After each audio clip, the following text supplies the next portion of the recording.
सत श्री अकाल। तुसीं देख रहे हैं पंजाब मेल यूएसए टीवी। मैं वरुण कौर मान। खबरां दे बुलेटिन दे विच तुहाडा स्वागत। खबरां दे बुलेटिन दे स्पॉन्सर रियल्टर गुरजतिंदर सिंह रंधावा। इन्हां तो हर तरीके की प्रॉपर्टी खरीदी वेची जा सकती है।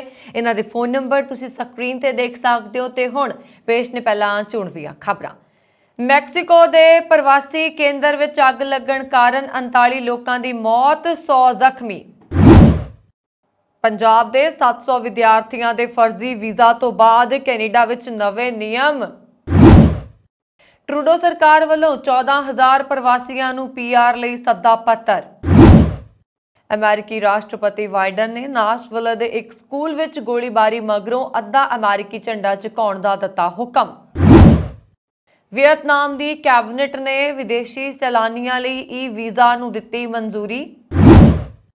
मामूली तकरार ने धारिया खूनी रूप। कैनेडा च पंजाबी नौजवान इंदरदीप सिंह ते लगा कतल का दोष। गुरुद्वारा साहिब बराड़ शाह रोड वालों सजाए गए पहले नगर कीर्तन दौरान संगतां दा होया रिकॉर्ड तोड़ इकट्ठ। गुरुद्वारा साहिब बराड़ शाह रोड विखे हुई गोलीबारी का नगर कीर्तन दे नाल नहीं कोई संबंध। WHO ने बदली कोविड-19 वैक्सीन दियां सिफारिशां। नवी गाइडलाइंस विच कहा कि बूस्टर डोज के 12 महीनों बाद दिती जाए एक होर खुराक। टिकटॉक वीडियो देख के अमेरिका च हो रही कारां चोरी, निशाने ते कुछ कंपनियां। ते हुण इन्हां खबरां दा विस्तार। अमेरिका कनेडा सने देश विदेश दीयां खबरां।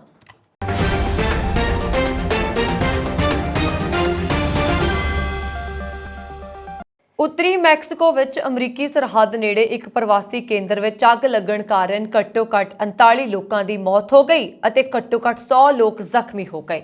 ये जानकारी नेशनल इंस्टीट्यूट ऑफ इमीग्रेशन के एक अधिकारी ने दी है। अधिकारी ने नाम गुप्त रखने की शर्त ते गल की क्योंकि उसनों इस मामले बारे जनतक तौर पर बोलण का अधिकार नहीं सी। एक अखबार के अनुसार उत्तरी मैक्सीको विच अमरीकी सरहद के नेड़े एक केंद्र विच अग लगण कारण घट्टो-घट्ट 36 प्रवासियों की पहला मौत की खबर आई सी। घटना स्थान दीयां तस्वीरां सिउदाद जुआरेज विच एक केंद्र के बाहर पईयां लाशां नूं दर्शाउंदियां ने। तस्वीरां विच केंद्र के आले दुआले एंबूलेंस, फायर फाइटर्स अते वैनां भी नजर आईयां। यह केंद्र एल पासो टेक्सास के नेड़े स्थित है। चिहुआहुआ स्टेट प्रोसिक्यूटर के दफ्तर विच अणपछाते स्रोतां का हवाला दिंदे हुए अखबार डायरियो डी जुआरेज ने कहा कि सोमवार देर रात नूं लगी अग विच 39 लोगों की मौत हुई। अखबार के मुताबक जख्मियों नूं 4 हॉस्पिटल च लिजाया गया सीगा और ना तो मैक्सीको के राष्ट्रीय इमीग्रेशन इंस्टीट्यूट ते ना ही चिहुआहुआ राज के सरकारी वकील के दफ्तर ने पुष्टि लई बेनतियां लई मंगलवार नूं कोई तुरंत जवाब दिता। सिउदाद जुआरेज अमेरिका च दाखल होने वाले प्रवासियों लई एक प्रमुख आवाजाई पॉइंट है। इस दे पनाहगाह पार करन दे मौकिਆਂ ਦੀ उड़ीक कर रहे प्रवासियों नाल भरे हुए ने जां जिन्हां ने अमेरिका च शरण लई अर्जी दित्ती है ਅਤੇ प्रक्रिया की उड़ीक कर रहे ने। मीडिया रिपोर्ट्स के अनुसार मैक्सीको के अटॉर्नी जनरल दफ्तर ने जांच शुरू कर दी है ਅਤੇ जांचकर्ता घटना स्थान ते ने। कैनेडा च विदेशी विद्यार्थियों के दाखले च धोखाधड़ी के खुलासे तो बाद ओंटारियो के सरकारी कॉलेज नवे नियम बनाने जा रहे हैं। इसका उद्देश्य भारत समेत होर देशों तो पढ़ाई और बेहतर करियर की भाल विच इत्थे दाखल विद्यार्थियों की सुरक्षा नूं यकीनी बनाना है। ये नियम विद्यार्थियों नूं सही जानकारी देण ते कॉलेजां की मार्केटिंग और दाखला प्रक्रिया ते लागू होणगे। नवे नियम नूं जून 2024 तक लागू करन दी योजना है। यह फैसला अजिहे समय लिया गया जदों कैनेडा च 700 भारतीय विद्यार्थियों के विद्यार्थी वीज़ा फर्जी पाए जाने तो बाद वापस भेजे जाने दीयां खबरां ने। इन्हां विद्यार्थियों ने जलंधर स्थित एजुकेशन माइग्रेशन सर्विस राही स्टडी वीज़ा लई अपलाई किया सी। ये विद्यार्थी 3 तो 4 साल पहला विद्यार्थी वीज़ा ते गए सी। जालसाजी का उदों पता लग्या जदों उन्होंने नौकरी लई अपलाई किया। ओंटारियो कॉलेजेस की प्रेजिडेंट अते CEO लींडा ने कहा कि विदेशी विद्यार्थियों नूं दाखले समय सही जानकारी देने की लोड़ हुंदी है। इस दे लई ठोस नियम बनाउण दी लोड़ है। जिहड़े कॉलेज नवे नियम ਅਤੇ मापदंडां ते साइन अप करते हैं उन्होंने ये यकीनी बनाने की लोड़ होंदी है कि उन्होंने मार्केटिंग समग्री ਕਾਨੂੰਨ ਦੀ ਪਾਲਣਾ ਕਰਦੀ ਹੈ। ਇਸ ਵਿੱਚ ਵਿਦਿਆਰਥੀਆਂ ਨੂੰ ਸਹੀ ਜਾਣਕਾਰੀ ਦੇਣ ਦੇ ਨਾਲ-ਨਾਲ ਰੋਜ਼ਗਾਰ ਦੀ ਗਰੰਟੀ ਵਰਗੇ ਬੇਬੁਨਿਆਦ ਵਾਅਦੇ ਨਾ ਕਰਨ ਦੀਆਂ ਸ਼ਰਤਾਂ ਲਾਗੂ ਹੋਣਗੀਆਂ। ਕਾਲਜ ਮੈਨੇਜਮੈਂਟ ਨੂੰ ਆਪਣੇ ਏਜੰਟਾਂ ਤੇ ਵੀ ਨਜ਼ਰ ਰੱਖਣੀ ਪਏਗੀ ਤਾਂ ਜੋ ਉਹ ਕੋਈ ਗਲਤ ਸੂਚਨਾ ਦੇ ਕੇ ਦਾਖਲਾ ਨਾ ਲੈਣ। ਅਜਿਹਾ ਕਰਨ ਵਾਲੇ ਏਜੰਟਾਂ ਦਾ ਲਾਇਸੈਂਸ ਰੱਦ ਕਰਨ ਦਾ ਪ੍ਰਬੰਧ ਹੋਏਗਾ। ਇਹ ਨਿਯਮ ਸਰਕਾਰੀ ਦੇ ਨਾਲ-ਨਾਲ ਪ੍ਰਾਈਵੇਟ ਤੇ PPP ਮੋਡ ਕਾਲਜਾਂ ਤੇ ਵੀ ਲਾਗੂ ਹੋਣਗੇ। Canadian bureau for international education ਅਨੁਸਾਰ ਪਿਛਲੇ ਸਾਲ ਕੈਨੇਡਾ 'ਚ 8,07,750 ਵਿਦੇਸ਼ੀ ਵਿਦਿਆਰਥੀ ਸੀ। ਇਹ 5 ਸਾਲ ਪਹਿਲਾਂ ਨਾਲੋਂ 43% ਵੱਧ ਨੇ। ਇਹਨਾਂ ਵਿੱਚੋਂ 40% ਭਾਰਤੀ ਨੇ। ਇਸ ਤੋਂ ਬਾਅਦ 12% ਚਾਈਨਾ ਦੇ ਵਿਦਿਆਰਥੀ ਨੇ। ਇਹਨਾਂ ਵਿੱਚੋਂ ਅੱਧੇ ਤੋਂ ਬਾਅਦ ਇੰਟਰਨੈਸ਼ਨਲ ਸਟੂਡੈਂਟਸ ਓਨਟਾਰੀਓ ਵਿੱਚ ਪੜ੍ਹਦੇ ਨੇ।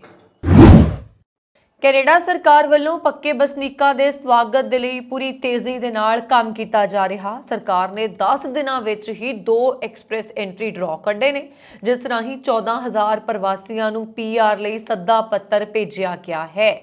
ਕੈਨੇਡਾ ਦੇ ਇਮੀਗ੍ਰੇਸ਼ਨ ਵਿਭਾਗ ਦੇ ਵੱਲੋਂ ਆਮ ਤੌਰ ਤੇ 15 ਦਿਨ ਬਾਅਦ ਐਕਸਪ੍ਰੈਸ ਐਂਟਰੀ ਡਰਾਅ ਕੱਢੇ ਜਾਂਦੇ ਨੇ, ਪਰ ਇਸ ਵਾਰ ਹਫ਼ਤੇ ਹੀ ਡਰਾਅ ਕੱਢ ਦਿੱਤਾ ਗਿਆ ਔਰ ਇਸ ਦੇ ਚਲਦਿਆਂ ਇੱਕ ਹਫ਼ਤਾ ਪਹਿਲਾਂ 7,000 ਪ੍ਰਵਾਸੀਆਂ ਨੂੰ PR ਲਈ ਸੱਦਾ ਪੱਤਰ ਭੇਜੇ ਗਏ ਸੀ ਤੇ ਹੁਣ ਦੂਜਾ ਡਰਾ ਕੱਢਦੇ ਹੋਏ 1000 ਹੋਰ ਪ੍ਰਵਾਸੀਆਂ ਨੂੰ ਪੱਕੇ ਕਰਨ ਵੱਲ ਪੇਸ਼ਕਦਮੀ ਕੀਤੀ ਹੈ।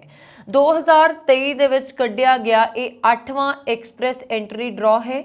ਐਕਸਪ੍ਰੈਸ ਐਂਟਰੀ ਅਜਿਹਾ ਪ੍ਰੋਗਰਾਮ ਹੈ ਜਿਸ ਰਾਹੀਂ ਹੁਨਰਮੰਦ ਪ੍ਰਵਾਸੀ ਸਿੱਧੇ ਤੌਰ ਤੇ ਕੈਨੇਡਾ ਦੇ ਪੱਕੇ ਵਾਸੀ ਬਣ ਸਕਦੇ ਨੇ। ਇਸ ਵਿੱਚ ਬਿਨੇਕਾਰਾਂ ਨੂੰ ਉਮਰ, ਪੜ੍ਹਾਈ, ਤਜਰਬਾ ਅਤੇ ਆਇਲਜ਼ ਆਦਿ ਦੇ ਨੰਬਰ ਮਿਲਦੇ ਨੇ। ਕੈਨੇਡਾ ਵਿੱਚ ਪੜ੍ਹਾਈ ਕਰ ਚੁੱਕੇ ਵਿਦਿਆਰਥੀ ਅਤੇ ਕੱਚੇ ਕਾਮਿਆਂ ਨੂੰ ਇਸ ਪ੍ਰੋਗਰਾਮ ਤਹਿਤ PR ਦੀ ਸਹੂਲਤ ਮਿਲ ਜਾਂਦੀ ਹੈ। Immigration refugees and citizenship Canada ਵੱਲੋਂ ਆਮ ਤੌਰ ਤੇ ਐਕਸਪ੍ਰੈਸ ਐਂਟਰੀ ਦੇ 3500 ਸੱਦਾ ਪੱਤਰ ਭੇਜੇ ਜਾਂਦੇ ਨੇ। ਮੰਤਰਾਲੇ ਵੱਲੋਂ ਲਗਾਤਾਰ ਵੱਡੇ ਡਰਾਅ ਕੱਢੇ ਜਾਣ ਦੇ ਨਾਲ ਸਕੋਰ ਵਿੱਚ ਲਗਾਤਾਰ ਗਿਰਾਵਟ ਦੇਖਣ ਨੂੰ ਮਿਲ ਰਹੀ ਹੈ। ਅਮਰੀਕੀ ਰਾਸ਼ਟਰਪਤੀ ਜੋ ਬਾਈਡਨ ਨੇ ਟੈਨੇਸੀ ਦੇ ਨੈਸ਼ਵਿਲੇ ਵਿੱਚ ਇੱਕ ਨਿੱਜੀ ਕ੍ਰਿਸਚੀਅਨ ਸਕੂਲ ਵਿੱਚ ਗੋਲੀਬਾਰੀ ਦੀ ਘਟਨਾ ਤੋਂ ਬਾਅਦ ਅਮਰੀਕੀ ਝੰਡੇ ਨੂੰ ਅੱਧਾ ਝੁਕਾਉਣ ਦਾ ਹੁਕਮ ਦਿੱਤਾ। ਵਾਈਟ ਹਾਊਸ ਨੇ ਇੱਕ ਘੋਸ਼ਣਾ 'ਚ ਇਹ ਜਾਣਕਾਰੀ ਦਿੱਤੀ। ਵਾਈਟ ਹਾਊਸ ਨੇ ਬਾਈਡਨ ਦੇ ਹਵਾਲੇ ਨਾਲ ਕਿਹਾ, ਟੈਨੇਸੀ ਦੇ ਨੈਸ਼ਵਿਲੇ ਵਿੱਚ 27 ਮਾਰਚ 2023 ਨੂੰ ਹੋਈ ਹਿੰਸਾ ਦੇ ਪੀੜਤਾਂ ਦੇ ਪ੍ਰਤੀ ਸਨਮਾਨ ਦਿਖਾਉਣ ਦਾ ਸੰਵਿਧਾਨ ਅਤੇ ਅਮਰੀਕੀ ਕਾਨੂੰਨਾਂ ਵੱਲੋਂ ਮੈਨੂੰ ਅਮਰੀਕੀ ਰਾਸ਼ਟਰਪਤੀ ਵਜੋਂ ਨਿਹਿਤ ਅਧਿਕਾਰ ਪ੍ਰਦਾਨ ਕੀਤਾ ਗਿਆ ਹੈ। ਇਸ ਲਈ ਮੈਂ ਆਦੇਸ਼ ਦਿੰਦਾ ਹਾਂ ਕਿ ਵਾਈਟ ਹਾਊਸ ਸਮੇਤ ਸਾਰੀਆਂ ਜਨਤਕ ਇਮਾਰਤਾਂ ਅਤੇ ਮੈਦਾਨਾਂ ਤੇ ਸਾਰੀਆਂ ਮਿਲਟਰੀ ਪੋਸਟਾਂ ਅਤੇ ਜਲ ਸੈਨਾ ਦੇ ਸਟੇਸ਼ਨਾਂ ਤੇ ਅਤੇ ਕੋਲੰਬੀਆ ਜ਼ਿਲ੍ਹੇ ਵਿੱਚ ਸੰਘੀ ਸਰਕਾਰ ਦੇ ਸਾਰੇ ਸਮੁੰਦਰੀ ਜਹਾਜ਼ਾਂ ਅਤੇ ਪੂਰੇ ਅਮਰੀਕਾ ਅਤੇ ਉਸਦੇ ਖੇਤਰਾਂ ਅਤੇ ਸੰਪਤੀ ਤੇ ਅਮਰੀਕੀ ਝੰਡਾ 31 ਮਾਰਚ ਨੂੰ ਸੂਰਜ ਡੁੱਬਣ ਤੱਕ ਅੱਧਾ ਝੁਕਿਆ ਰਹੇਗਾ। ਘੋਸ਼ਣਾ ਵਿੱਚ ਬਾਈਡਨ ਨੇ ਕਿਹਾ ਕਿ ਮੈਂ ਇਹ ਵੀ ਨਿਰਦੇਸ਼ ਦਿੰਦਾ ਹਾਂ ਕਿ ਸਾਰੀਆਂ ਫੌਜੀ ਸਹੂਲਤਾਂ, ਜਲ ਸੈਨਾ ਦੇ ਜਹਾਜ਼ਾਂ ਅਤੇ ਸਟੇਸ਼ਨਾਂ ਸਮੇਤ ਵਿਦੇਸ਼ਾਂ ਵਿੱਚ ਸਾਰੇ ਅਮਰੀਕੀ ਦੂਤਘਰ ਦੇ ਦਫ਼ਤਰਾਂ ਅਤੇ ਹੋਰ ਸਹੂਲਤਾਂ ਤੇ ਝੰਡਾ ਅੱਧਾ ਝੁਕਿਆ ਰਹੇਗਾ। ਨੈਸ਼ਵਿਲੇ ਪੁਲਿਸ ਦੇ ਮੁਖੀ ਜੌਨ ਨੇ ਇੱਕ ਨਿਊਜ਼ ਕਾਨਫਰੰਸ ਵਿੱਚ ਕਿਹਾ ਕਿ ਪੁਲਿਸ ਨੇ ਨੈਸ਼ਵਿਲੇ ਗੋਲੀਬਾਰੀ ਦੇ ਦੋਸ਼ੀ ਦੀ ਪਛਾਣ 28 ਸਾਲਾ ਔਰਤ ਹੇਲ ਵਜੋਂ ਕੀਤੀ ਹੈ। ਡਰੇਕ ਨੇ ਕਿਹਾ ਕਿ ਹੇਲ ਦੀ ਪਛਾਣ ਇੱਕ ਟਰਾਂਸਜੈਂਡਰ ਪੁਰਸ਼ ਵਜੋਂ ਹੋਈ ਹੈ ਅਤੇ ਮੰਨਿਆ ਜਾਂਦਾ ਹੈ ਕਿ ਉਹ ਪਹਿਲਾਂ ਸਕੂਲ ਵਿੱਚ ਪੜ੍ਹ ਚੁੱਕਿਆ ਹੈ। ਜ਼ਿਕਰਯੋਗ ਹੈ ਕਿ ਗੋਲੀਬਾਰੀ ਵਿੱਚ 10 ਸਾਲ ਤੋਂ ਘੱਟ ਉਮਰ ਦੇ 3 ਬੱਚੇ ਅਤੇ 3 ਬਾਲਗ ਮਾਰੇ ਗਏ ਨੇ। ਪੁਲਿਸ ਵੱਲੋਂ ਜਵਾਬੀ ਗੋਲੀਬਾਰੀ 'ਚ ਹੇਲ ਵੀ ਮਾਰਿਆ ਗਿਆ ਸੀ। ਵੀਅਤਨਾਮ ਦੀ ਕੈਬਨਿਟ ਨੇ ਲੰਬੇ ਸਮੇਂ ਤੱਕ ਰੁਕਣ ਵਾਲੇ ਸੈਲਾਨੀਆਂ ਲਈ 3 ਮਹੀਨਿਆਂ ਤੱਕ ਦੇ ਇਲੈਕਟ੍ਰੋਨਿਕ ਵੀਜ਼ਾ ਨੂੰ ਮਨਜ਼ੂਰੀ ਦੇ ਦਿੱਤੀ ਹੈ, ਕਿਉਂਕਿ ਸਰਕਾਰ ਆਰਥਿਕ ਵਿਕਾਸ ਨੂੰ ਸਮਰਥਨ ਦੇਣ ਦੇ ਲਈ ਯਾਤਰਾ ਨਿਯਮਾਂ ਦੇ ਵਿੱਚ ਢਿੱਲ ਦੇਣ ਦੀ ਤਿਆਰੀ ਕਰ ਰਹੀ ਹੈ। ਸਥਾਨਕ ਮੀਡੀਆ ਨੇ ਮੰਗਲਵਾਰ ਨੂੰ ਇਹ ਜਾਣਕਾਰੀ ਦਿੱਤੀ। ਸਮਾਚਾਰ ਏਜੰਸੀ ਸ਼ਿਨੂਹਾ ਨੇ ਸਥਾਨਕ ਅਖਬਾਰ ਵੀਅਤਨਾਮ ਨਿਊਜ਼ ਦੇ ਹਵਾਲੇ ਨਾਲ ਦੱਸਿਆ ਕਿ ਪ੍ਰਧਾਨ ਮੰਤਰੀ ਫੋਮ ਮਿਨਹੇ ਚਿਨਹਾ ਨੇ ਕਿਹਾ ਕਿ ਸਾਰੇ ਦੇਸ਼ਾਂ ਅਤੇ ਖੇਤਰਾਂ ਦੇ ਨਾਗਰਿਕਾਂ ਨੂੰ ਇਲੈਕਟ੍ਰੋਨਿਕ ਵੀਜ਼ਾ ਜਾਰੀ ਕਰਨ ਤੇ ਕੈਬਨਿਟ ਦੇ ਮੈਂਬਰਾਂ ਵਿਚਕਾਰ ਆਮ ਸਹਿਮਤੀ ਹੈ, ਜੋ ਕਿ ਸਿੰਗਲ ਐਂਟਰੀ ਜਾਂ ਮਲਟੀਪਲ ਐਂਟਰੀਆਂ ਲਈ ਵੈਧ ਹੈ, ਜੋ ਵੀਅਤਨਾਮ ਦੇ ਵਿੱਚ ਮੌਜੂਦ 30 ਦਿਨਾਂ ਤੋਂ ਵੱਧ 3 ਮਹੀਨਿਆਂ ਤੱਕ ਰਹਿਣ ਦੇ ਯੋਗ ਹੋਣਗੇ। ਸਰਕਾਰਾਂ ਨੇ ਉਹਨਾਂ ਦੇਸ਼ਾਂ ਦੇ ਨਾਗਰਿਕਾਂ ਲਈ ਵੀਜ਼ਾ ਮੁਕਤ ਠਹਿਰਨ ਦੀ ਮਿਆਦ 15 ਦਿਨਾਂ ਤੋਂ ਵਧਾ ਕੇ 45 ਦਿਨ ਕਰਨ ਦੀ ਪ੍ਰਵਾਨਗੀ ਦੇ ਦਿੱਤੀ ਹੈ, ਜਿਨ੍ਹਾਂ ਦੀਆਂ ਵੀਜ਼ਾ ਜ਼ਰੂਰਤਾਂ ਨੂੰ ਇਸਨੇ ਇੱਕ ਪਾਸੜ ਤੌਰ ਤੇ ਮੁਆਫ ਕਰ ਦਿੱਤਾ ਹੈ। ਵੀਅਤਨਾਮ ਪਹਿਲਾਂ ਹੀ 25 ਦੇਸ਼ਾਂ ਦੇ ਸੈਲਾਨੀਆਂ ਲਈ ਵੀਜ਼ਾ ਲੋੜਾਂ ਨੂੰ ਮੁਆਫ ਕਰ ਚੁੱਕਾ ਹੈ ਅਤੇ 80 ਦੇਸ਼ਾਂ ਤੇ ਖੇਤਰਾਂ ਦੇ ਸੈਲਾਨੀਆਂ ਨੂੰ 1 ਮਹੀਨੇ ਦਾ ਸਿੰਗਲ ਐਂਟਰੀ ਵੀਜ਼ਾ ਦਿੰਦਾ ਹੈ। ਪ੍ਰਸਤਾਵ ਨੂੰ ਮਈ ਵਿੱਚ ਹੋਣ ਵਾਲੀ ਅਗਲੀ ਬੈਠਕ 'ਚ ਸੰਸਦ ਦੀ ਸਮੀਖਿਆ ਲਈ ਅਤੇ ਮਨਜ਼ੂਰੀ ਲਈ ਪੇਸ਼ ਕੀਤਾ ਜਾਏਗਾ। ਸਰਕਾਰ ਦੀਆਂ ਢਿੱਲੀ ਨੀਤੀਆਂ ਦਾ ਉਦੇਸ਼ ਵਿਦੇਸ਼ੀ ਸੈਲਾਨੀਆਂ ਅਤੇ ਅੰਤਰਰਾਸ਼ਟਰੀ ਨਿਵੇਸ਼ਕਾਂ ਦੋਵਾਂ ਨੂੰ ਆਕਰਸ਼ਿਤ ਕਰਨਾ ਹੈ। ਨਾਲੇ ਆਰਥਿਕ ਰਿਕਵਰੀ ਅਤੇ ਵਿਕਾਸ ਨੂੰ ਉਤਸ਼ਾਹਿਤ ਕਰਨ ਦੇ ਲਈ ਇੱਕ ਡਰਾਈਵਿੰਗ ਫੋਰਸ ਬਣਾਉਣਾ ਹੈ। ਵਿਦੇਸ਼ੀ ਸੈਲਾਨੀਆਂ ਲਈ ਆਪਣੇ ਦਰਵਾਜ਼ੇ ਪੂਰੀ ਤਰ੍ਹਾਂ ਖੋਲ੍ਹਣ ਵਾਲੇ ਪਹਿਲੇ ਦੱਖਣੀ ਪੂਰਬੀ ਏਸ਼ੀਆਈ ਦੇਸ਼ਾਂ ਵਿੱਚੋਂ ਇੱਕ ਹੋਣ ਦੇ ਬਾਵਜੂਦ ਵੀਅਤਨਾਮ ਨੂੰ ਪਿਛਲੇ ਸਾਲ ਕੇਵਲ 3.66 ਮਿਲੀਅਨ ਦੀ ਆਮਦ ਮਿਲੀ। ਕੈਨੇਡਾ ਦੇ ਸ਼ਹਿਰ ਵੈਨਕੂਵਰ ਵਿੱਚ ਗ੍ਰੈਂਡਵਿਲ ਅਤੇ ਪੇਂਡਰ ਸਟਰੀਟ ਤੇ ਸਟਾਰਬਕਸ ਦੇ ਬਾਹਰ ਵਾਪਰੀ ਛੁਰੇਬਾਜ਼ੀ ਦੀ ਘਟਨਾ ਵਿੱਚ ਇੱਕ ਵਿਅਕਤੀ ਦੇ ਕਤਲ ਦੇ ਮਾਮਲੇ 'ਚ 32 ਸਾਲਾ ਪੰਜਾਬੀ ਨੌਜਵਾਨ ਇੰਦਰਦੀਪ ਸਿੰਘ ਗੋਸਲ ਤੇ ਦੂਜੇ ਦਰਜੇ ਦੇ ਕਤਲ ਦਾ ਦੋਸ਼ ਲਗਾਇਆ ਗਿਆ। ਪੁਲਿਸ ਦੇ ਮੁਤਾਬਕ ਐਤਵਾਰ ਸ਼ਾਮ ਨੂੰ ਸ਼ਹਿਰ ਦੇ ਡਾਊਨਟਾਊਨ ਕੋਰ ਵਿੱਚ ਕਾਫੀ ਸ਼ਾਪ ਦੇ ਬਾਹਰ ਦੋ ਵਿਅਕਤੀਆਂ ਵਿਚਾਲੇ ਹੋਏ ਮਾਮੂਲੀ ਝਗੜੇ ਦੇ ਬਾਅਦ ਛੁਰੇਬਾਜ਼ੀ ਦੀ ਘਟਨਾ ਵਾਪਰੀ। ਜਾਂਚਕਰਤਾਵਾਂ ਦਾ ਕਹਿਣਾ ਹੈ ਕਿ ਉਹਨਾਂ ਨੂੰ ਵਿਸ਼ਵਾਸ ਨਹੀਂ ਹੈ ਕਿ ਪੀੜਤ ਅਤੇ ਸ਼ੱਕੀ ਇੱਕ ਦੂਜੇ ਨੂੰ ਜਾਣਦੇ ਸੀ, ਪਰ ਚਾਕੂ ਮਾਰਨ ਦੇ ਕਾਰਨਾਂ ਦੇ ਵੇਰਵੇ ਅਜੇ ਵੀ ਜਾਂਚ ਅਧੀਨ ਹਨ। ਪੁਲਿਸ ਨੇ ਇੱਕ ਬਿਆਨ 'ਚ ਕਿਹਾ ਕਿ ਇਲਾਕੇ ਵਿੱਚ ਗਸ਼ਤ ਕਰ ਰਿਹਾ ਇੱਕ ਕਾਂਸਟੇਬਲ ਚਾਕੂ ਮਾਰਨ ਦੇ ਕੁਝ ਪਲਾਂ ਬਾਅਦ ਮੌਕੇ ਤੇ ਪਹੁੰਚਿਆ ਅਤੇ ਸ਼ੱਕੀ ਨੂੰ ਮੌਕੇ ਤੇ ਹੀ ਗ੍ਰਿਫਤਾਰ ਕਰ ਲਿਆ।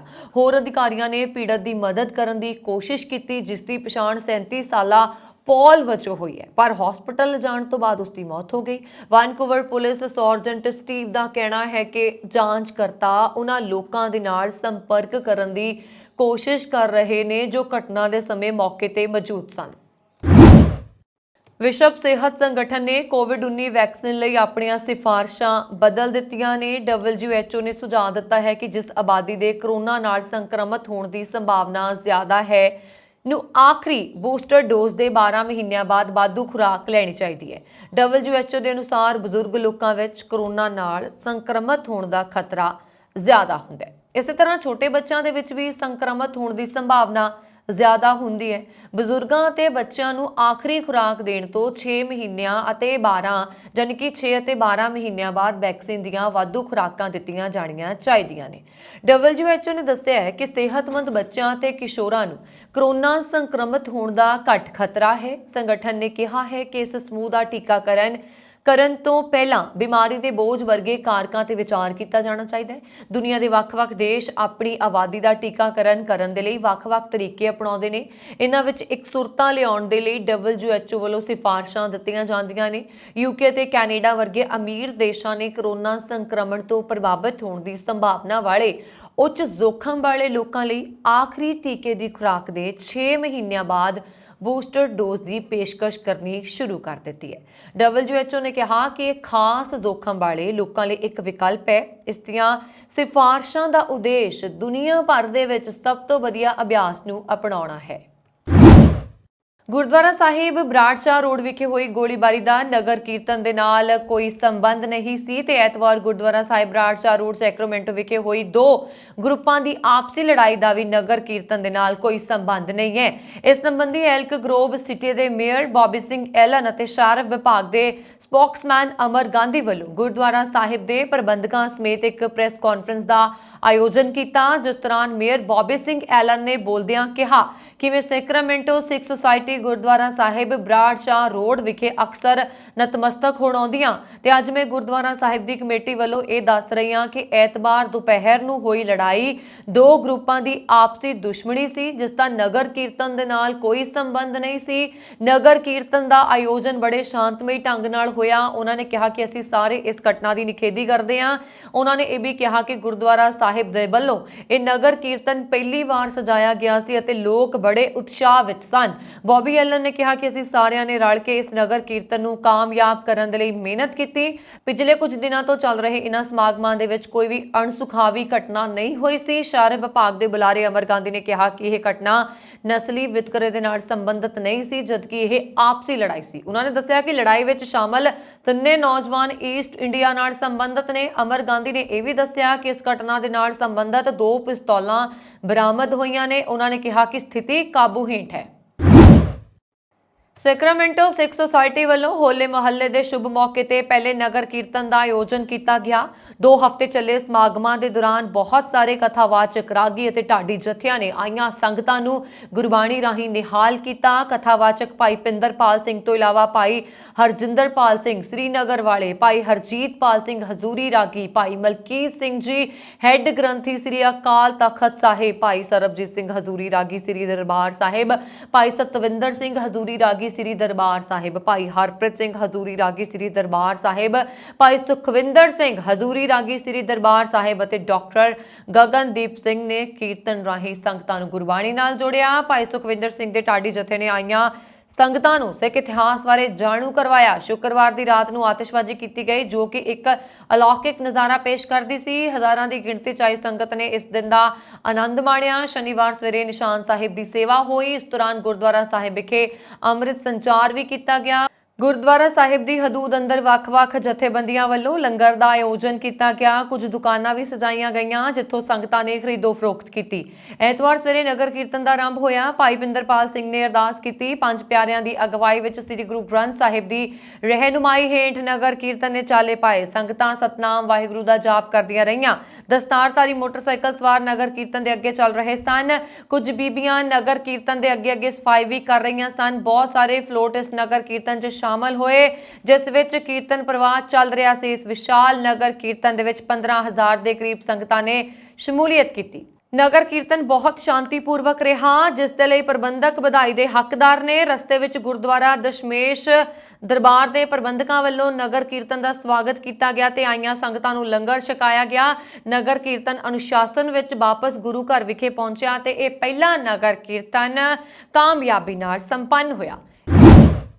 ਅਮਰੀਕਾ 'ਚ ਐਂਟੀ ਥੈਫਟ ਸਿਸਟਮ ਨੂੰ ਡੀਐਕਟਿਵ ਕਰਨ ਵਾਲਾ ਟਿਕਟੌਕ ਵੀਡੀਓ ਪਿਛਲੇ ਕਈ ਮਹੀਨਿਆਂ ਤੋਂ ਵਾਇਰਲ ਹੋ ਰਿਹਾ ਹੈ ਜਿਸ ਕਾਰਨ ਉੱਥੇ ਵਾਹਨ ਚੋਰੀ ਦੀਆਂ ਘਟਨਾਵਾਂ 'ਚ ਭਾਰੀ ਵਾਧਾ ਹੋਇਆ ਹੈ। ਇਸ ਮਾਮਲੇ 'ਚ ਸਭ ਤੋਂ ਵੱਡਾ ਹੁੰਡਈ ਅਤੇ ਕੀਆ ਗੱਡੀਆਂ ਚੋਰੀ ਹੋਈਆਂ ਨੇ। ਹੁੰਡਈ ਨੇ ਵੀ 1 ਮਹੀਨਾ ਪਹਿਲਾਂ ਆਪਣੀ ਗੱਡੀ ਨੂੰ ਅਪਡੇਟ ਕਰਨ ਦੇ ਲਈ ਰੀਕਾਲ ਜਾਰੀ ਕੀਤਾ ਸੀ। ਇਸ ਦੇ ਨਾਲ ਹੀ ਕੀਆ ਵੀ ਇਸ ਨਾਲ ਨਜਿੱਠਣ ਦੇ ਲਈ ਪੂਰੀ ਤਰ੍ਹਾਂ ਤਿਆਰ ਹੈ। ਸੇਂਟ ਲੂਇਸ ਤੇ ਮਿਸੌਰੀ ਸ਼ਹਿਰ ਨੇ ਐਲਾਨ ਕੀਤਾ ਹੈ ਕਿ ਉਹ ਅਮਰੀਕਾ ਦੇ ਪ੍ਰਮੁੱਖ ਸ਼ਹਿਰਾਂ ਦੀ ਸੂਚੀ ਵਿੱਚ ਸ਼ਾਮਲ ਹੋ ਗਿਆ ਹੈ ਜਿੱਥੇ ਹੁੰਡਈ ਅਤੇ ਕੀਆ ਵਾਹਨਾਂ ਨੂੰ ਗਲਤ ਤਰੀਕੇ ਨਾਲ ਐਂਟੀ ਥੈਫਟ ਟੈਕਨੋਲੋਜੀ ਸਥਾਪਿਤ ਕੀਤੇ ਜਾਣ ਕਾਰਨ ਚੋਰੀ ਕੀਤਾ ਗਿਆ ਹੈ। ਜਿਨ੍ਹਾਂ 6 ਸ਼ਹਿਰਾਂ ਨੇ ਮੁਕੱਦਮਾ ਦਾਇਰ ਕੀਤਾ ਹੈ ਉਹਨਾਂ ਵਿੱਚ Cleveland, Ohio, San Diego, California, Milwaukee, Wisconsin, Columbus, Ohio ਅਤੇ ਸਿਆਟਲ ਸ਼ਹਿਰ ਵੀ ਸ਼ਾਮਲ ਹੈ। ਨਵੀਂ ਏਜੰਸੀ ਏਪੀ ਦੇ ਅਨੁਸਾਰ ਟਿਕਟੌਕ ਅਤੇ ਹੋਰ ਸੋਸ਼ਲ ਮੀਡੀਆ ਪਲੇਟਫਾਰਮਸ ਤੇ ਵਾਹਨ ਚੋਰੀ ਕਰਨ ਦਾ ਅਨੋਖਾ ਤਰੀਕਾ ਦੱਸਿਆ ਗਿਆ। ਏਜੰਸੀ ਨੇ National Highway Traffic Safety Administration ਦਾ ਹਵਾਲਾ ਦਿੰਦੇ ਹੋਏ ਕਿਹਾ ਕਿ 2015 ਤੋਂ 2019 ਤੱਕ ਬਿਨਾਂ ਪੁਸ਼ ਬਟਨ ਇਗਨੀਸ਼ਨ ਅਤੇ ਐਂਟੀ ਥੈਫਟ ਡਿਵਾਈਸਾਂ ਨੂੰ ਸਥਿਰ ਕਰਨ ਵਾਲੇ ਕਾਰਾਂ ਨੂੰ ਕਿਵੇਂ ਚੋਰੀ ਕਰਨਾ ਹੈ ਇਹ ਦਿਖਾਉਣ ਵਾਲੇ ਟਿਕਟੌਕ ਵੀਡੀਓ ਪੂਰੇ ਦੇਸ਼ ਵਿੱਚ ਫੈਲ ਗਏ ਨੇ। ਇਸ ਕਾਰਨ ਘੱਟੋ-ਘੱਟ 14 ਹਾਦਸੇ ਅਤੇ 8 ਮੌਤਾਂ ਹੋ ਚੁੱਕੀਆਂ ਨੇ। ਚਾਈਨਾ ਦੇ ਨੇੜਲੇ ਭਾਈਵਾਲ ਪਾਕਿਸਤਾਨ ਨੇ ਅਮਰੀਕਾ ਨਾਲ ਦੁਵੱਲੀਆਂ ਜਮਹੂਰੀ ਕਦਰਾਂ ਕੀਮਤਾਂ ਮਜ਼ਬੂਤ ਕਰਨ ਦੀ ਥਾਂ ਫੈਸਲਾ ਕੀਤਾ ਹੈ ਕਿ ਉਹ ਵਾਸ਼ਿੰਗਟਨ 'ਚ ਅੱਜ ਤੋਂ ਸ਼ੁਰੂ ਹੋਏ ਲੋਕਤੰਤਰ ਸੰਮੇਲਨ 'ਚ ਹਿੱਸਾ ਨਹੀਂ ਲਏਗਾ। ਇਹ ਜਾਣਕਾਰੀ ਵਿਦੇਸ਼ ਮੰਤਰਾਲਾ ਨੇ ਦਿੱਤੀ ਹੈ। ਚਾਈਨਾ ਨੇ ਤੁਰਕੀ ਨੂੰ ਇਸ ਆਨਲਾਈਨ ਸੰਮੇਲਨ ਵਿੱਚ ਸ਼ਾਮਲ ਹੋਣ ਦਾ ਸੱਦਾ ਦਿੱਤਾ ਗਿਆ। ਪਾਕਿਸਤਾਨ ਦਾ ਇਸ ਸੰਮੇਲਨ 'ਚ ਸ਼ਾਮਲ ਨਾ ਹੋਣਾ ਇਸ ਸਮੇਂ ਵੱਡੀ ਚਰਚਾ ਦਾ ਵਿਸ਼ਾ ਬਣਿਆ ਹੋਇਆ ਹੈ। ਵਿਦੇਸ਼ ਮੰਤਰਾਲਾ ਦੇ ਅਧਿਕਾਰੀਆਂ ਨੇ ਕਿਹਾ ਕਿ ਇਸਲਾਮਾਬਾਦ ਨੇ ਇਸ ਪ੍ਰੋਗਰਾਮ ਨੂੰ ਛੱਡਣ ਦਾ ਫੈਸਲਾ ਕੀਤਾ ਹੈ ਕਿਉਂਕਿ ਆਪਣੇ ਹਰ ਸਮੇਂ ਕੰਮ ਆਉਣ ਵਾਲੇ ਭਾਈਵਾਲ ਚੀਨ ਨੂੰ ਨਾਰਾਜ਼ ਨਹੀਂ ਕਰਨਾ ਚਾਹੁੰਦਾ। ਮੰਤਰਾਲਾ ਦੇ ਬੁਲਾਰੇ ਨੇ ਦੱਸਿਆ ਕਿ ਸਿਖਰ ਸੰਮੇਲਨ ਦੀ ਪ੍ਰਕਿਰਿਆ ਹੁਣ ਅਗਲੇ ਪੱਧਰ ਤੇ ਪਹੁੰਚ ਗਈ ਹੈ ਅਤੇ ਇਸ ਦੇ ਲਈ ਪਾਕਿਸਤਾਨ ਜਮਹੂਰੀ ਸਿਧਾਂਤਾਂ ਤੇ ਕਦਰਾਂ ਕੀਮਤਾਂ ਨੂੰ ਉਤਸ਼ਾਹਿਤ ਤੇ ਮਜ਼ਬੂਤ ਕਰਨ ਅਤੇ ਮਨੁੱਖੀ ਅਧਿਕਾਰਾਂ ਨੂੰ ਅੱਗੇ ਵਧਾਉਣ, ਭ੍ਰਿਸ਼ਟਾਚਾਰ ਖਿਲਾਫ ਲੜਾਈ ਲੜਨ ਦੇ ਲਈ ਅਮਰੀਕਾ ਤੇ ਸਿਖਰ ਸੰਮੇਲਨ ਦੇ ਸਹਿ ਮੇਜ਼ਬਾਨਾਂ ਨਾਲ ਦੁਬੱਲੇ ਢੰਗ ਨਾਲ ਜੁੜਿਆ ਰਹੇਗਾ। ਵਿਦੇਸ਼ ਮੰਤਰਾਲਾ ਨੇ ਹਾਲਾਂਕਿ ਇਸ ਸੰਮੇਲਨ 'ਚ ਸੱਦਾ ਦੇਣ ਦੇ ਲਈ ਅਮਰੀਕਾ ਦਾ ਧੰਨਵਾਦ ਕੀਤਾ। ਉਹਨਾਂ ਨੇ ਕਿਹਾ ਕਿ ਉਹ ਅਮਰੀਕਾ ਦੇ ਨਾਲ ਆਪਣੀ ਦੋਸਤੀ ਨੂੰ ਮਹੱਤਵ ਦਿੰਦੇ ਨੇ। ਬਾਈਡਨ ਪ੍ਰਸ਼ਾਸਨ ਦੇ ਦੌਰਾਨ ਇਹ ਸੰਬੰਧ ਅੱਗੇ ਵਧੇ ਨੇ। ਉਹ ਖੇਤਰ ਵਿੱਚ ਸ਼ਾਂਤੀ, ਸਥਿਰਤਾ ਤੇ ਖੁਸ਼ਹਾਲੀ ਦੇ ਲਈ ਇਸ ਰਿਸ਼ਤੇ ਨੂੰ ਹੋਰ ਮਜ਼ਬੂਤ ਕਰਨ ਦੇ ਲਈ ਪ੍ਰਤੀਬੱਧ ਨੇ। ਅਮਰੀਕੀ ਵਿਦੇਸ਼ ਵਿਭਾਗ ਦੇ ਮੁੱਖ ਉਪ ਬੁਲਾਰੇ ਵਿਦਾਂਤ ਪਟੇਲ ਨੇ ਸੋਮਵਾਰ ਨੂੰ ਕਿਹਾ ਕਿ ਅਮਰੀਕਾ ਭਾਰਤੀ ਅਦਾਲਤਾਂ 'ਚ ਕਾਂਗਰਸ ਨੇਤਾ ਰਾਹੁਲ ਗਾਂਧੀ ਦੇ ਮਾਮਲੇ ਦੀ ਜਾਂਚ ਕਰ ਰਿਹਾ ਹੈ। ਪੀਟੀਆਈ ਮੁਤਾਬਕ ਉਹਨਾਂ ਨੇ ਕਿਹਾ ਕਿ ਅਮਰੀਕਾ ਪ੍ਰਗਟਾਵੇ ਦੀ ਆਜ਼ਾਦੀ, ਮਨੁੱਖੀ ਅਧਿਕਾਰਾਂ ਦੀ ਸੁਰੱਖਿਆ ਤੇ ਲੋਕਤੰਤਰੀ ਸਿਧਾਂਤਾਂ ਪ੍ਰਤੀ ਸਾਂਝੀ ਵਚਨਬੱਧਤਾ ਨੂੰ ਲੈ ਕੇ ਭਾਰਤ ਦੇ ਨਾਲ ਹੈ। ਨਿਊਜ਼ ਏਜੰਸੀ ਦੇ ਮੁਤਾਬਕ ਉਹਨਾਂ ਨੇ ਪ੍ਰੈਸ ਕਾਨਫਰੰਸ ਦੇ ਵਿੱਚ ਕਿਹਾ ਕਿ ਕਾਨੂੰਨ ਦੇ ਸ਼ਾਸਨ ਤੇ ਨਿਆਇਕ ਆਜ਼ਾਦੀ ਦਾ ਸਨਮਾਨ ਕਿਸੇ ਵੀ ਲੋਕਤੰਤਰ ਦੀ ਨੀਂਹ ਹੈ।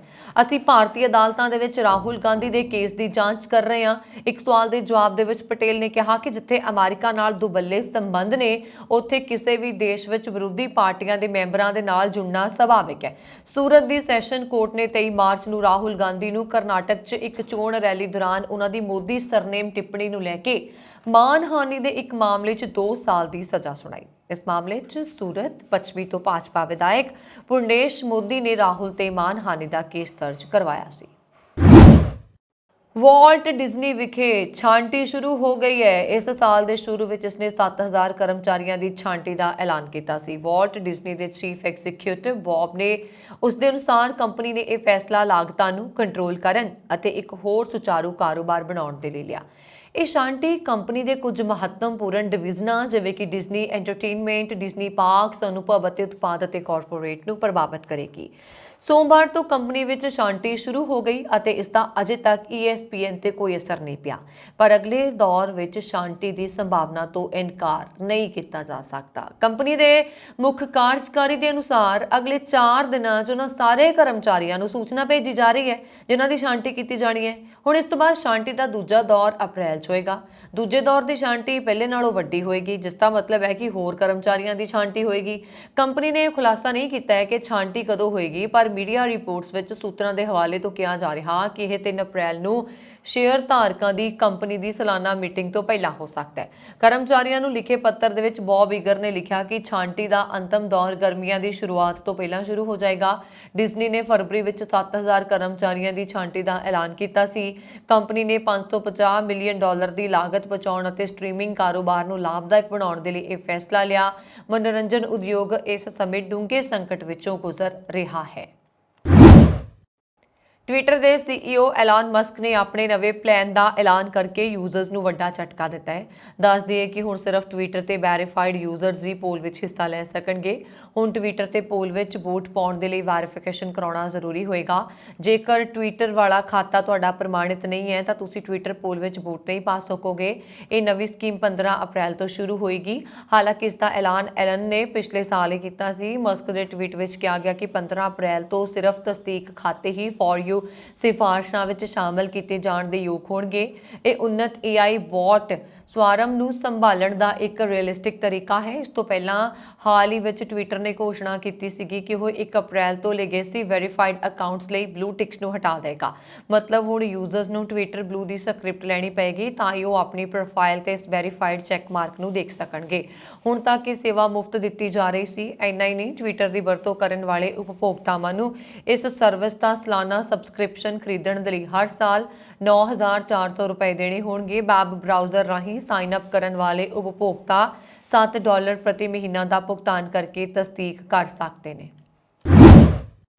ਵਿੱਤ ਮੰਤਰੀ ਕ੍ਰਿਸਟੀਆ ਫਰੀਲੈਂਡ ਵੱਲੋਂ ਪੇਸ਼ ਕੀਤੇ ਗਏ 2023 ਦੇ ਫੈਡਰਲ ਬਜਟ ਵਿੱਚ ਮੁੱਖ ਤੌਰ ਉੱਤੇ ਜ਼ੋਰ ਕੈਨੇਡਾ ਦੇ ਗ੍ਰੀਨ ਅਰਥਚਾਰੇ ਵਿੱਚ ਨਿਵੇਸ਼ ਨੂੰ ਦਿੱਤਾ ਗਿਆ। ਅਜੋਕੇ ਸਮੇਂ ਵਿੱਚ ਦੇਸ਼ ਗਲੋਬਲ ਪੱਧਰ ਉੱਤੇ ਆਈ ਸਵੱਛ ਟੈਕਨੋਲੋਜੀ ਸੰਬੰਧੀ ਕ੍ਰਾਂਤੀ 'ਚ ਆਪਣੀ ਥਾਂ ਨੂੰ ਬਰਕਰਾਰ ਰੱਖਣ ਦੇ ਲਈ ਕੋਸ਼ਿਸ਼ ਕਰ ਰਿਹਾ ਹੈ। ਇਸ ਦੇ ਨਾਲ ਹੀ ਆਪਣੀ ਸਪਲਾਈ ਚੇਨ ਨੂੰ ਵੀ ਮੁੜ ਲਈ ਉੱਤੇ ਲਿਆਉਣ ਦੀ ਕੋਸ਼ਿਸ਼ ਕੀਤੀ ਜਾ ਰਹੀ ਹੈ ਤੇ ਅਜਿਹੇ ਭਾਈਵਾਲਾਂ ਦੇ ਨਾਲ ਸਮਝੌਤੇ ਕੀਤੇ ਜਾ ਰਹੇ ਨੇ ਜਿਹੜੇ ਐਨਰਜੀ ਨੂੰ ਸਿਆਸੀ ਹਥਿਆਰ ਵਜੋਂ ਨਾ ਵਰਤਣ।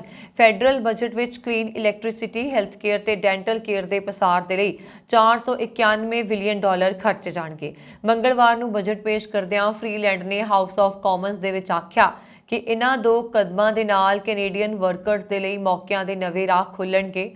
ਬਜਟ ਵਿੱਚ ਆਉਣ ਵਾਲੇ ਵਿੱਤੀ ਵਰ੍ਹੇ 'ਚ ਨਵੇਂ ਪ੍ਰੋਗਰਾਮਸ ਦੇ ਉੱਤੇ ਖਰਚੇ ਲਈ $8 ਬਿਲੀਅਨ ਤੋਂ ਵੱਧ ਦੀ ਰਕਮ ਰੱਖਣ ਦਾ ਵਾਅਦਾ ਕੀਤਾ ਗਿਆ ਹੈ ਤੇ ਇਸ ਦੌਰਾਨ $40 ਬਿਲੀਅਨ ਦੇ ਘਾਟੇ ਦੀ ਪੇਸ਼ਨਗੋਈ ਕੀਤੀ ਗਈ ਹੈ। ਅਗਲੇ 5 ਸਾਲਾਂ ਵਿੱਚ ਸਰਕਾਰ ਵੱਲੋਂ ਪਹਿਲਾਂ ਨਾਲੋਂ $60 ਬਿਲੀਅਨ ਹੋਰ ਖਰਚਣ ਦੀ ਸੰਭਾਵਨਾ ਹੈ। ਇਹਨਾਂ ਵਿੱਚੋਂ ਅੱਧੇ ਪੈਸੇ ਤਾਂ ਪ੍ਰੋਵਿੰਸਾਂ ਤੇ ਟੈਰੀਟਰੀਜ਼ ਨੂੰ ਟ੍ਰਾਂਸਫਰ ਕੀਤੇ ਜਾਣ ਵਾਲੇ ਵਧਾਏ ਹੋਏ ਹੈਲਥ ਫੰਡ ਵਜੋਂ ਟ੍ਰਾਂਸਫਰ ਕੀਤੇ ਜਾਣਗੇ। ਇਸ ਦੇ ਨਾਲ ਹੀ ਲਿਬਰਲ ਸਰਕਾਰ ਦੀ NDP ਨਾਲ ਹੋਈ ਡੀਲ ਵਜੋਂ ਕੁਝ ਪੈਸੇ ਨੈਸ਼ਨਲ ਡੈਂਟਲ ਕੇਅਰ ਪ੍ਰੋਗਰਾਮ ਦੇ ਪਸਾਰ ਉੱਤੇ ਖਰਚ ਕੀਤੇ ਜਾਣਗੇ। ਅਗਲੇ 5 ਸਾਲਾਂ ਵਿੱਚ ਡੈਂਟਲ ਕੇਅਰ ਉੱਤੇ $13 ਬਿਲੀਅਨ ਤੋਂ ਵੀ ਵੱਧ ਖਰਚਾ ਆਉਣ ਦੀ ਸੰਭਾਵਨਾ ਹੈ। ਪਿਛਲੇ ਸਾਲ ਦੇ ਬਜਟ ਵਿੱਚ ਸਰਕਾਰ ਵੱਲੋਂ ਜਿੰਨੀ ਰਕਮ ਇਸ ਪ੍ਰੋਗਰਾਮ ਲਈ ਖਰਚਣ ਦੀ ਪੇਸ਼ਨਗੋਈ ਕੀਤੀ ਗਈ ਸੀ ਉਸ ਨਾਲੋਂ ਇਹ $7 ਬਿਲੀਅਨ ਵੱਧ ਹੈ। ਪੰਜਾਬ ਦੀ ਨੀਨਾ ਤਾਂਗੜੀ ਨੇ ਕੈਨੇਡਾ ਵਿੱਚ ਮੰਤਰੀ ਬਣ ਕੇ ਭਾਈਚਾਰੇ ਦਾ ਮਾਣ ਵਧਾਇਆ। ਬਿਲਗਾ ਨਾਲ ਸੰਬੰਧ ਰੱਖਣ ਵਾਲੀ ਤਾਂਗੜੀ ਪਰਿਵਾਰ ਦੀ ਨੌਂ ਨੀਨਾ ਤਾਂਗੜੀ ਨੇ ਕੈਨੇਡਾ ਦੇ ਓਨਟਾਰੀਓ 'ਚ ਹਾਊਸਿੰਗ ਦੇ ਐਸੋਸੀਏਟ ਮੰਤਰੀ ਵਜੋਂ ਅਹੁਦਾ ਸੰਭਾਲਿਆ ਹੈ। ਆਪਣੀ ਪਹਿਲੀ ਇੰਟਰਵਿਊ ਵਿੱਚ ਨੀਨਾ ਨੇ ਕਿਹਾ ਕਿ ਉਹ ਵਿਸ਼ੇਸ਼ ਤੌਰ ਤੇ ਉਹਨਾਂ ਲੋਕਾਂ ਲਈ ਕੰਮ ਕਰੇਗੀ ਜੋ ਪਹਿਲੀ ਵਾਰ ਕੈਨੇਡਾ 'ਚ ਘਰ ਖਰੀਦਣਾ ਚਾਹੁੰਦੇ ਨੇ ਜਾਂ ਪੜ੍ਹਾਈ ਲਈ ਇੱਥੇ ਆਏ ਨੇ ਅਤੇ ਘਰ ਖਰੀਦਣਾ ਚਾਹੁੰਦੇ ਨੇ। ਜੂਨ 2021 ਤੋਂ ਜੂਨ 2022 ਤੱਕ ਉਹਨਾਂ ਨੇ small business and raid tape reduction ਮੰਤਰਾਲਾ ਸੰਭਾਲਿਆ ਸੀ। ਨੀਨਾ ਤਾਂਗੜੀ ਨੂੰ 2018 ਚ ਮਿਸੀਸਾਗਾ ਸਟ੍ਰੀਟਸਵਿਲੇ ਓਨਟਾਰੀਓ ਲਈ MPP ਚੁਣਿਆ ਗਿਆ ਸੀ। ਮੂਲ ਰੂਪ ਤੋਂ ਅੰਮ੍ਰਿਤਸਰ ਦੀ ਰਹਿਣ ਵਾਲੀ ਨੀਨਾ ਦਾ ਵਿਆਹ ਜਲੰਧਰ ਦੇ ਬਿਲਗਾ ਪਿੰਡ ਦੇ ਅਸ਼ਵਨੀ ਤਾਂਗੜੀ ਨਾਲ ਹੋਇਆ। ਉਹਨਾਂ ਦਾ ਵਿਆਹ ਇੰਗਲੈਂਡ ਵਿੱਚ ਹੋਇਆ ਪਰ ਬਾਅਦ ਵਿੱਚ ਉਹਨਾਂ ਦਾ ਪਰਿਵਾਰ ਕੈਨੇਡਾ ਚਲਾ ਗਿਆ। ਕੈਨੇਡਾ ਦੇ ਬਰਨਬੀ ਵਿੱਚ ਇੱਕ ਯੂਨੀਵਰਸਿਟੀ ਕੈਂਪਸ ਵਿੱਚ ਮਹਾਤਮਾ ਗਾਂਧੀ ਦੇ ਇੱਕ ਹੋਰ ਬੁੱਤ ਦੀ ਭੰਨਤੋੜ ਕੀਤੀ ਗਈ। ਵੈਨਕੂਵਰ ਵਿੱਚ ਭਾਰਤ ਦੇ ਕੌਂਸਲੇਟ ਜਨਰਲ ਨੇ ਮੰਗਲਵਾਰ ਨੂੰ ਇਸ ਸੰਬੰਧੀ ਜਾਣਕਾਰੀ ਦਿੱਤੀ। ਇਹ ਕਾਰਵਾਈ ਓਨਟਾਰੀਓ 'ਚ ਇੱਕ ਹੋਰ ਬੁੱਤ ਨੂੰ ਨਿਸ਼ਾਨਾ ਬਣਾਏ ਜਾਣ ਤੋਂ ਬਾਅਦ ਕੀਤੀ ਗਈ। ਤਾਜ਼ਾ ਘਟਨਾ ਦੇ ਵਿੱਚ ਬੁੱਤ ਨੂੰ ਸਾਈਮਨ ਫਰੇਜ਼ਰ ਯੂਨੀਵਰਸਿਟੀ ਦੇ ਬਰਨਬੀ ਕੈਂਪਸ ਦੇ ਪੀਸ ਸਕੁਆਇਰ ਵਿੱਚ ਰੱਖਿਆ ਗਿਆ। ਕੈਨੇਡੀਅਨ ਸੂਬੇ ਬ੍ਰਿਟਿਸ਼ ਕੋਲੰਬੀਆ ਦੇ ਮਨੁੱਖੀ ਅਧਿਕਾਰ ਟ੍ਰਿਬਿਊਨਲ ਨੇ ਭਾਰਤੀ ਮੂਲ ਦੇ ਉਹਨਾਂ ਦੋ ਵਿਅਕਤੀਆਂ ਨੂੰ $10,000 ਜੁਰਮਾਨਾ ਕੀਤਾ ਹੈ ਜਿਨ੍ਹਾਂ ਨੇ ਕਿਸੇ ਹੋਰ ਵਿਅਕਤੀ ਤੇ ਜਾਤ-ਪਾਤ ਆਧਾਰਿਤ ਟਿੱਪਣੀਆਂ ਕੀਤੀਆਂ ਸੀ। ਕੈਨੇਡੀਅਨ ਬ੍ਰਾਡਕਾਸਟਿੰਗ ਕਾਰਪੋਰੇਸ਼ਨ ਦੀ ਰਿਪੋਰਟ ਦੇ ਅਨੁਸਾਰ ਸਾਲ 2018 ਚ ਇੰਦਰਜੀਤ ਸਿੰਘ ਅਤੇ ਅਵਨਿੰਦਰ ਸਿੰਘ ਦਾ ਮਨੋਜ ਭੰਗੂ ਨਾਲ ਕਿਸੇ ਗੱਲ ਨੂੰ ਲੈ ਕੇ ਝਗੜਾ ਹੋ ਗਿਆ। ਤਦ ਮਨੋਜ ਭੰਗੂ ਤੇ ਇਹਨਾਂ ਦੋਵਾਂ ਨੇ ਪੰਜਾਬੀ ਭਾਸ਼ਾ 'ਚ ਇਤਰਾਜ਼ਯੋਗ ਟਿੱਪਣੀ ਕੀਤੀ। ਟ੍ਰਿਬਿਊਨਲ ਦੇ ਮੁਖੀ ਸੋਨੀਆ ਨੇ ਆਪਣੇ ਫੈਸਲੇ 'ਚ ਕਿਹਾ ਕਿ ਇਹ ਟਿੱਪਣੀ ਇੱਕ ਤਰ੍ਹਾਂ ਹਿੰਸਾ ਦੇ ਸਮਾਨ ਹੈ। ਪੀੜਤ ਵਿਅਕਤੀ ਦਾ ਕਿਉਂਕਿ ਭਾਰਤ ਵਿੱਚ ਜਾਤ-ਪਾਤ ਆਧਾਰਿਤ ਵਿਤਕਰੇ ਦਾ ਲੰਮੇਰਾ ਇਤਿਹਾਸ ਰਿਹਾ, ਇਸ ਲਈ ਇਸ ਪੱਖਪਾਤ ਦੀ ਗੰਭੀਰਤਾ ਹੋਰ ਵੀ ਵੱਧ ਜਾਂਦੀ ਹੈ। ਜਾਣਕਾਰੀ ਦੇ ਮੁਤਾਬਕ ਇਹ ਤਿੰਨੇ ਪੰਜਾਬੀ ਵਿਅਕਤੀ ਇੱਕ ਟੈਕਸੀ ਕੰਪਨੀ 'ਚ ਭਾਈਵਾਲ ਸੀ ਪਰ ਇੰਦਰਜੀਤ ਸਿੰਘ ਤੇ ਅਵਨਿੰਦਰ ਨੇ 2 ਵਾਰ ਮਨੋਜ ਭੰਗੂ ਖਿਲਾਫ ਇਤਰਾਜ਼ਯੋਗ ਟਿੱਪਣੀਆਂ ਕੀਤੀਆਂ। ਅਜਿਹੀ ਕਿਸੇ ਘਟਨਾ ਬਦਲੇ ਪਹਿਲਾਂ ਕਿਸੇ ਪੰਜਾਬੀ ਨੂੰ ਇੰਨਾ ਜ਼ਿਆਦਾ ਜੁਰਮਾਨਾ ਨਹੀਂ ਕੀਤਾ ਗਿਆ। ਕੈਨੇਡਾ ਵਿੱਚ ਯਾਰਕ ਰੀਜਨਲ ਪੁਲਿਸ ਨੇ ਐਲਨੌਜ਼ ਹਜਤਾ ਮੀਰੀ ਤੇ ਹਮਲੇ ਦੇ ਸੰਬੰਧ ਵਿੱਚ 2 ਵਿਅਕਤੀਆਂ ਲਈ ਕੈਨੇਡਾ ਵਾਇਡ ਵਾਰੰਟ ਜਾਰੀ ਕੀਤੇ ਨੇ। ਬ੍ਰਿਟਿਸ਼ ਕੋਲੰਬੀਆ ਦੇ ਜਸਪ੍ਰੀਤ ਸਿੰਘ ਅਤੇ ਮਿਸੀਸਾਗਾ ਦੇ ਸੁਖਪ੍ਰੀਤ ਸਿੰਘ ਦੋਵਾਂ ਤੇ ਇੱਕ ਭੂਮੀਗਤ ਪਾਰਕਿੰਗ ਗੈਰੇਜ ਵਿੱਚ ਪਿਛਲੇ ਸਾਲ 20 ਦਸੰਬਰ 2021 ਨੂੰ ਹੋਏ ਗੰਭੀਰ ਹਮਲੇ 'ਚ ਇੱਕ ਅਪਰਾਧ ਕਰਨ ਦੀ ਸਾਜ਼ਿਸ਼ ਰਚਣ ਦੇ ਦੋਸ਼ ਨੇ। ਪੁਲਿਸ ਦੇ ਮੁਤਾਬਕ ਹਜਤਾ ਮੀਰੀ 1 ਸਾਲ ਦੇ ਵੀ ਵੱਧ ਸਮੇਂ ਤੋਂ ਲਾਪਤਾ ਹੈ ਅਤੇ ਹਮਲੇ ਮਗਰੋਂ ਉਸ ਨੂੰ ਜਨਵਰੀ 2022 ਵਿੱਚ ਉਸਦੇ ਘਰੋਂ ਅਗਵਾ ਕਰ ਲਿਆ ਗਿਆ। ਵੀਰਵਾਰ ਨੂੰ ਇੱਕ ਨਿਊਜ਼ ਕਾਨਫਰੰਸ ਵਿੱਚ ਯਾਰਕ ਪੁਲਿਸ ਡਿਟੈਕਟਿਵ ਸਰਜੈਂਟ ਨੇ ਕਿਹਾ ਕਿ ਮੰਨਿਆ ਜਾਂਦਾ ਹੈ ਕਿ ਕੈਨੇਡਾ ਵਿਆਪੀ ਵਾਰੰਟ ਦੇ ਲੋੜੀਂਦੇ 2 ਵਿਅਕਤੀ ਅਜੇ ਵੀ ਦੇਸ਼ ਵਿੱਚ ਨੇ ਅਤੇ ਪੁਲਿਸ ਨੂੰ ਉਮੀਦ ਹੈ ਕਿ ਜਨਤਾ ਉਹਨਾਂ ਬਾਰੇ ਜਾਣਕਾਰੀ ਦੇਣ ਵਿੱਚ ਮਦਦ ਕਰ ਸਕਦੀ ਹੈ। ਪੁਲਿਸ ਮੁਤਾਬਕ ਹਜਤਾ ਮੀਰੀ ਨੂੰ ਰਿਚਮੰਡ ਹਿੱਲ ਵਿੱਚ ਯੋਂਗ ਸਟਰੀਟ ਅਤੇ ਬੈਂਟਰੀ ਐਵਨਿਊ ਨੇੜੇ ਪਾਰਕਿੰਗ ਗੈਰੇਜ ਵਿੱਚ ਫਰਾਈਂਗ ਪੈਨ ਨਾਲ ਮਾਰਿਆ ਗਿਆ ਸੀ। ਇਹ ਸਨ ਹੁਣ ਤੱਕ ਦੀਆਂ ਖਬਰਾਂ। ਮੈਨੂੰ ਵਰੁਣ ਕੌਰ ਮਾਨ ਨੂੰ ਦਿਵਾ ਗਿਆ ਤੇ ਹੋਰ ਖਬਰਾਂ ਦੇ ਲਈ ਸਾਡਾ YouTube ਚੈਨਲ ਪੰਜਾਬ ਮੇਲ USA TV ਜ਼ਰੂਰ ਸਬਸਕ੍ਰਾਈਬ ਕਰੋ ਜੀ। ਸ਼ੁਕਰੀਆ। ਸਤਿ ਸ਼੍ਰੀ ਅਕਾਲ।